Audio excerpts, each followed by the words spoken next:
native world, we struggle with having ourselves reflected on television. You know, when I was a little kid, it was cowboys and Indians, right? All these white folks dressed up with Indian red paint, made to look like Indians. And I used to watch the television, and I'd cheer away, boys. Cheering, of course, for the cowboys. Because everybody knew the cowboys were the good guys, and the Indians were the bad guys. See, this is really funny, because only in Atlantic Canada, where people are so politically correct, when you start a story about cowboys and Indians, everybody's like, do we laugh? I don't want to be racist. Is this the joke part, or is she melting down? What's happening? It's good. Remember, there's a big gay Indian in front of you, people. Loosen it up now. So there I am, cheering for the cowboys, because I know the cowboys. They're the good guys. And my dad says to me, honey, those Indians, those are you. That's us. And I'm saying, that's not us. They got big round eyes and no cheekbones. They don't look like me. And we don't talk like that. At no point in my life has my father ever come up to me and said,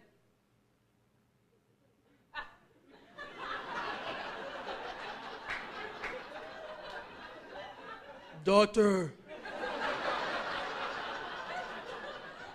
me have great vision. You walk many, many miles. If you, not in wigwam, when wolf howl and moon high. My old man would have said, listen, if your ass isn't in the house at midnight, your car is gone, little lady.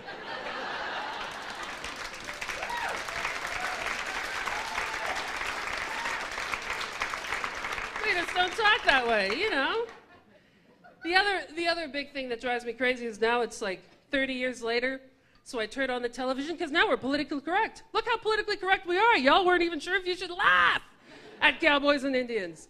So I turn on the TV and I know I'm going to see something better, because it's a new day, a new dawn, the time of the new brave warrior.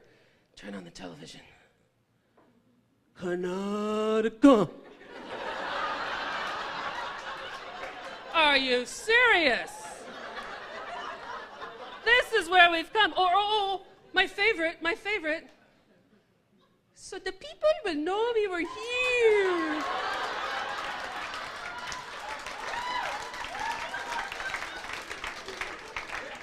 Ladies and gentlemen, the Inukshuk is a road marker, okay? Because they live in the snow.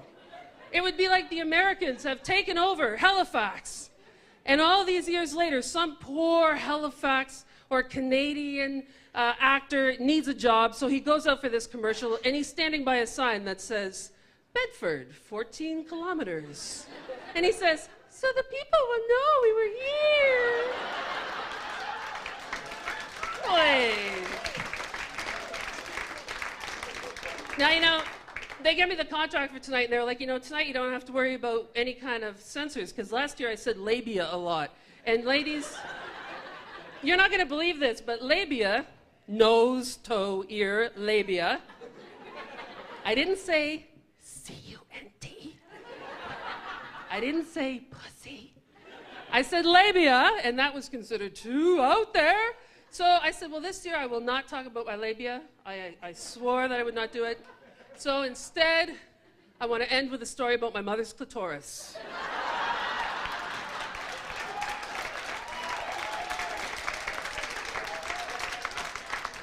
Because I've arisen to a new plateau in my professional life. Before I start that story, let me remind you that you can find out more about me, my labia, and my mother's clitoris at www.thecandyshow.ca. Now come with me back in time. I'm a young teenage girl, and I'm fighting with my sister, because my sister was a bitch when I was growing up. I know you've all had one like it. And we're hammering out on the back deck. And finally, I get so frustrated, because she's older than me, that I say, bite my clit! She stops in her tracks, and she looks at my mother, and I look at my mother. And my mother's just continuing to bring the groceries in.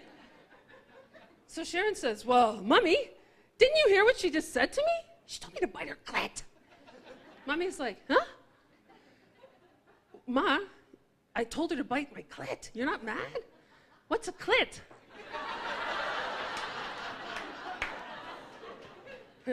This is starting to explain why now I'm with women.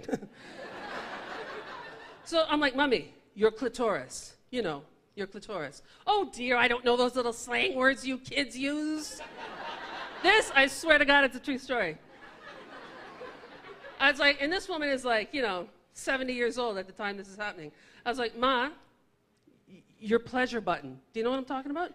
Oh, the little man in the boat!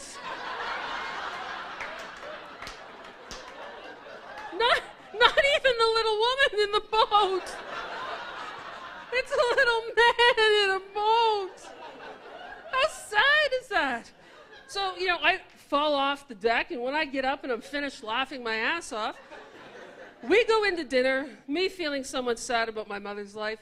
We sit down at the table, and there's my old man at the head of the table. My old man is one of those old-fashioned kind of men, right? So he's standing there at the...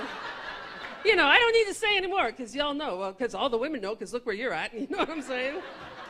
And the straight women, you know it too. You know it better than any of us. So there he is at the head of the table, and I'm telling the story, and he's laughing at my mother, like as if the joke is on her. And I'm saying, Daddy, you've been sleeping with her for 50 years, and she doesn't know where her clit is.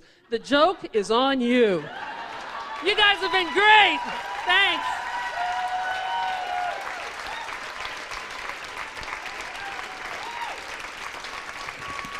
Palmater, keep it going!